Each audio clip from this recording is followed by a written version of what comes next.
Hey guys, with the potential power behind these batteries, I think it's about time that I got a proper fuse system sorted.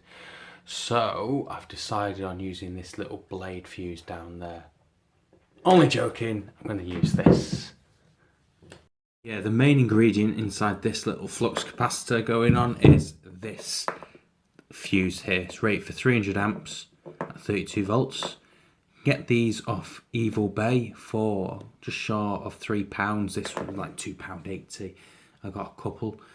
And yeah, let's give it a test. It's relatively straightforward to get set up. So open this Perspex window there. Just a few bolts. I'm going to get the first wire threaded through. And this is designed to be able to swap the fuses out without actually having to unthread the cables. So I do want to warn, this is made out of wood, so I'm going to do a few tests to see if heat will be a problem. I shouldn't think so.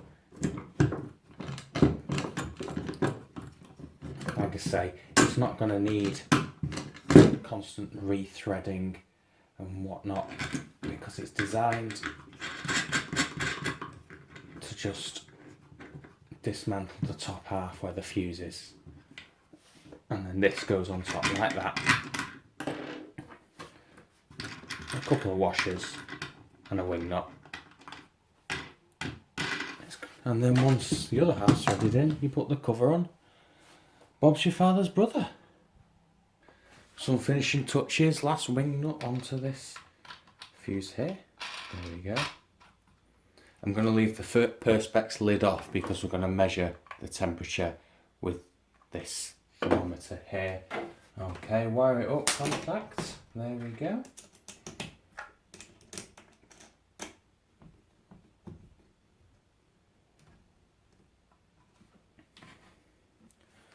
All seems relatively straightforward.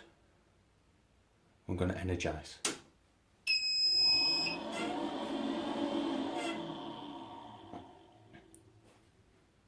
So it all seems to be working. No, actually run the inverter.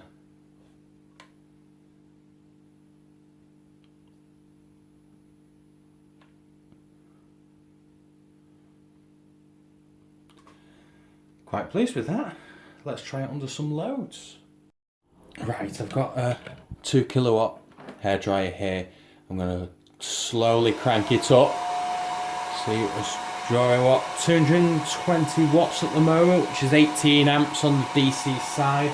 I'm going to keep an eye on the temperature of the fuse. Still nothing to report on. Let's slowly crank up.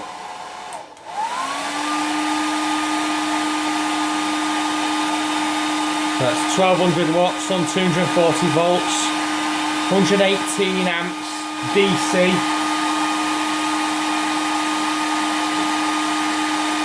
Let's get the full 2 kilowatts going.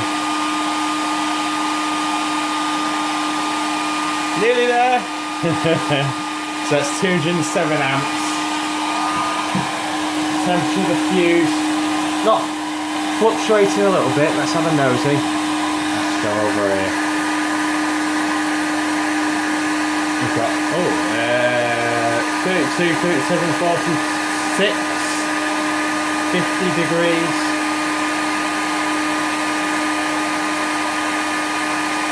It is getting quite hot.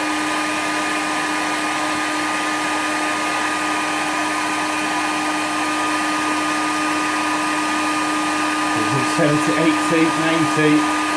And I'm going to have to wind it back a bit. Didn't expect it to get that hot. Yeah. 70 degrees C. I'll have to have a rethink. Gosh. Well, let's do take 2. What I've done is I've shortened the path between the fuse and the terminals. I'm hoping that heat just came from the the bolts, using the bolts as a conductor, and now the terminals on the fuse is touching directly to the terminals on the actual cables there. So I'm going to try the same test, but give yourselves the view from my end. So let's turn the blow dryer right up. See, drawing, that's 88 amps, about 27 degrees C, which is 77 degrees Fahrenheit.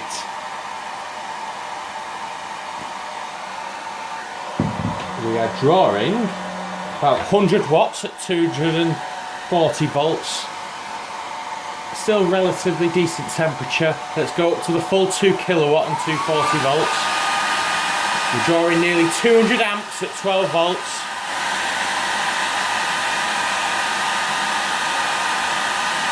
Temperature 85 Fahrenheit. Let's get back to C's. 32 degrees C, 34, 35, creeping up a bit. Keep an eye on it for a bit longer. Bit hot over there.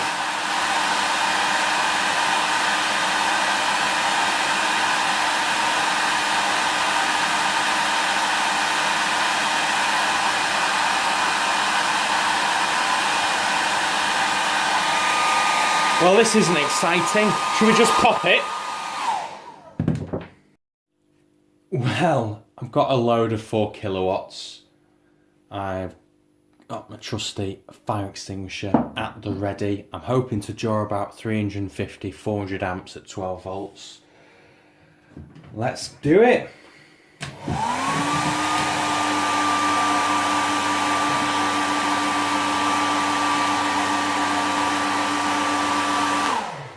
There we go. It's popped out. At least it's done the job. It's not spectacular. I did hear it click. I was a bit worried there because the clamp meter was going above 400 amps. Yeah, well, there you go. I'm going to have to rethink this whole structure then. If it's going above 80 degrees C. I'll keep you posted. Cheers. And in case you're interested, which I know you all are, here's an inside look after taking it around. So as you can see, that bridge in the middle looks like it was filled with some kind of a solder or some tin or something, and it's melted away once it's got too hot. I presume this is fire retardant as well. Yeah, quite cool.